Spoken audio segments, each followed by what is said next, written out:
प्रिय विद्यार्थियों, आज का यह शिक्षण कार्यक्रम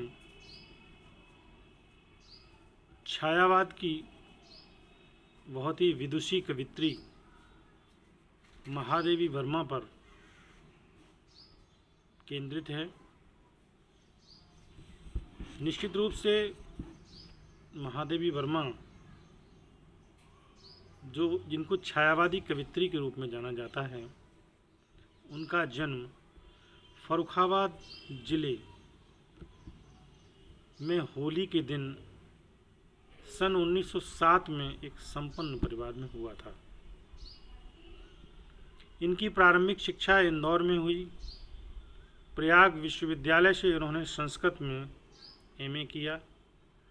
एमए के बाद इनकी नियुक्ति प्रयाग महिला विद्यापीठ में प्रधानाचार्य के पद पर हुई। प्रयाग महिला विद्यापीठ की इन्होंने मन से सेवा की और उसके कुलपति पद पर आरूढ़ हुई। बचपन में ही इनका विवाह डॉक्टर स्वरूप नारायण वर्मा के साथ हो गया, किंतु इनका मन पढ़ने लिखने में लगा हुआ था, अतः इन्होंने वैवाहिक जीवन में रुचि नहीं ली। विद्यार्थी जीवन से ही इन्होंने कविताएं लिखना प्रारंभ कर दिया था। शुरुआत ब्रजभाषा की समस्या पूर्ति से हुई, बाद में खड़ी बोली में लेखन कार्य करने लगी। अध्ययन काल से ही इनकी रुचि बौद्ध दर्शन में रही। बौद्ध भिक्षुणी बनने का विचार भी मन में आया, किंतु परिस्थितिवश वह साकार नहीं हो पाया। धर्म और उपासना संबंधी संस्कार अपने माता पिता से प्राप्त किए। उन्होंने स्वयं लिखा है कि एक ओर साधना पूत आस्तिक और भावुक माता और दूसरी ओर सब प्रकार की सांप्रदायिकता से दूर कर्मनिष्ठ पिता ने मेरे जीवन को विकास दिया। महादेवी के 5 काव्य संग्रह प्रकाश में आए हैं। निहार 1930 ईस्वी में, रश्मि 1932 ईस्वी में, नीरजा 1935 ईस्वी में, सांध्य गीत 1936 ईस्वी में, दीप शिखा 1942 ईस्वी में। यामा में उनके प्रथम 4 काव्य संग्रहों की कविताओं का संकलन हुआ है। आधुनिक कवि महादेवी वर्मा में उन्हीं के द्वारा चुनी गई कविताओं का प्रकाशन हुआ है। कविताओं के अतिरिक्त उन्होंने गद्य रचना में पर्याप्त ख्याति अर्जित की है। विशेष रूप से संस्मरण, रेखा चित्र और विचारात्मक निबंधों के क्षेत्र में इनकी काव्य कृतियों का नाम बड़े सार्थक हैं। प्रथम रचना निहार में सूर्योदय से पहले की कुहरिल रहस्य के प्रति आकुल जिज्ञासा के दर्शन होते हैं। रश्मि में रहस्यमयता प्रकाशित होने लगती है। नीरजा की कविताएं प्रफुल्ल कमलिनी की भांति अपनी अनुभूति एवं अभिव्यक्ति के सौंदर्य से खिल उठती हैं। सांध्य गीत में विश्राम की खोज झलकती है। दीप शिखा का दीप अनुकूल प्रतिकूल परिस्थितियों में जलकर जीवन के कलुष को मिटाने में रत दिखलाई पड़ता है और कवित्री स्वयं को जीवन के प्रति संपूर्ण भाव से समर्पित करती दिखाई पड़ती है। इन काव्य कृतियों के अतिरिक्त सप्तपर्णा में उन्होंने कालिदास, भवभूति, अश्वघोष, जयदेव आदि की श्रेष्ठ रचनाओं के कुछ अंशों का अनुवाद किया है, जिनमें मौलिक रचना का सा आस्वाद मिलता है।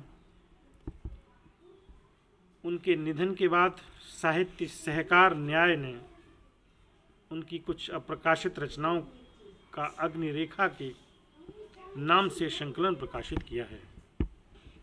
महादेवी वर्मा को अपने साहित्यिक योगदान के लिए केंद्र और राज्य सरकारों तथा अनेक संस्थाओं द्वारा सम्मानित भी किया गया है।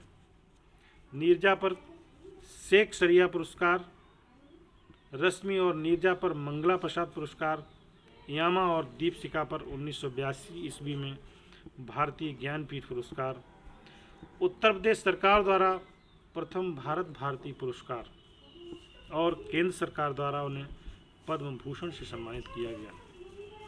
साहित्य अकादमी की वे सम्मानित सदस्या रहीं। विक्रम विश्वविद्यालय उज्जैन, कुमायूं विश्वविद्यालय नैनीताल, काशी हिंदू विश्वविद्यालय आदि ने उन्हें उपाधियों से सम्मानित किया।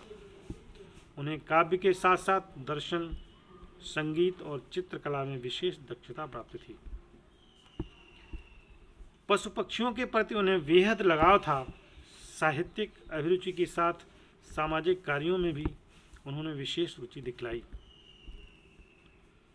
प्रयाग में अखिल भारतीय कवित्री सम्मेलन, मीरा जयंती का शुभारंभ, नैनीताल में मीरा मंदिर कुटीर का निर्माण, प्रयाग में साहित्यकार संसद की स्थापना, प्रसाद जयंती समारोह का आयोजन आदि कार्य उनकी समाज सेवा के मील स्तंभ हैं। रविन्द्रनाथ ठाकुर, महात्मा गांधी, राजेंद्र बाबू आदि अनेक विभूतियों के वे संपर्क में रहीं। महादेवी वर्मा का छायावाद के 4 स्तंभों में अपना अलग स्थान है। इनमें उनका नारी होना भी एक कारण है। निराला का काव्य यदि पौरुष का प्रतीक है तो महादेवी का नारी जीवन का। उनकी कविताओं में भारतीय नारी की मानसिकता अभिव्यक्त हुई है। उन्हें करुणा की कवित्री कहा गया है। इस करुणा का स्रोत उन पर पड़े बौद्ध दर्शन का प्रभाव है। बौद्धियों के दुखवाद से उनकी करुणा उपजती है। पीड़ा सहन करने की शक्ति ही मनुष्य को महान बनाती है। वे प्रश्न करती हैं, उनकी कुछ पंक्तियाँ देखिए आप, कि मेरी लघुता पर आती जिस दिव्य लोक को ब्रीड़ा, उनके प्राणों से पूछो वे पाल सकेंगे पीड़ा। वेदना और पीड़ा के प्रति उनकी विशेष आसक्ति है, जिसके सम्मुख वे मिलन आनंद को भी पाना नहीं चाहती। मिलन का नाम मत ले, मैं विरह में चिर हूँ। उनका लोकोत्तर प्रिय भी उनकी पीड़ा में ही रचा बसा है। देखिए पंक्तियों में, तुमको पीड़ा में ढूंढा, तुम में ढूंढूंगी पीड़ा। उनके गीत इसी प्रिय की प्रतीक्षा, मिलन की आतुरता, समर्पण और जिज्ञासा की भावना की अभिव्यक्ति करते हैं। उनकी अनुभूतियाँ लोकोत्तर हैं या निजी और लोकोन्मुख, इस पर आलोचकों ने अलग अलग मत हैं। इसी कारण उन्हें कभी रहस्यवादी कहा जाता है, कभी श्रृंगारी। वे मनुष्य जीवन की नश्वरता में भी सौंदर्य देखती हैं। उनकी पंक्तियों से स्पष्ट है, अमरता है जीवन का ह्रास, मृत्यु जीवन का चरम विकास। उनका काव्य छायावाद की अपेक्षा रहस्यवाद की ओर अधिक उन्मुख है। उन्होंने प्रकृति को भी अपनी आध्यात्मिक अनुभूतियों की पृष्ठभूमि के रूप में चित्रित किया है। विरह का जितना वास्तविक यशोगान उन्होंने किया है, उतना सूफी कवियों के अलावा किसी ने नहीं किया। महादेवी वर्मा को गीत लिखने में विशेष सफलता मिली है। आचार्य शुक्ल ने इस संबंध में लिखा है कि गीत लिखने में जैसी सफलता महादेवी जी को हुई, वैसी और किसी को नहीं। न तो भाषा का ऐसा स्निग्ध और प्रांजल प्रवाह और कहीं मिलता है, न हृदय की ऐसी भावभंगिमा। अपनी चित्रात्मक शैली द्वारा उन्होंने अपनी अमूर्त अनुभूतियों को मूर्त बनाया है। लक्षणा और व्यंजना ने उनकी भाषा को विशेष अर्थवती बनाया है। उन्होंने अनेक क्षेत्रों से प्रतीकों को ग्रहण किया है, किंतु दीपक और बदली उनके विशेष प्रिय प्रतीक हैं। गीत को ही अपनी अभिव्यक्ति का माध्यम बनाने के कारण उनकी अनुभूतियों में एक रसता का आभास होता है। भावों के वैविध्य के दर्शन नहीं होते, किंतु जाग विशुद्ध जाग, पूछता क्यों शेष कितनी रात, जाग तुझको दूर जाना, हे धरा के अमर सुत जैसे गीतों ने इस एक रसता और वैयक्तिकता के घेरे को तोड़ा भी है।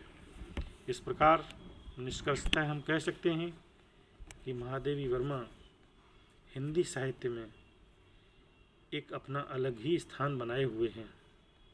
निश्चित रूप से वो छायावाद की आधार स्तंभ कवित्री हैं। आज का यह विवरण यहाँ विराम लेता है। कल हम दूसरे विषय पर चर्चा करेंगे।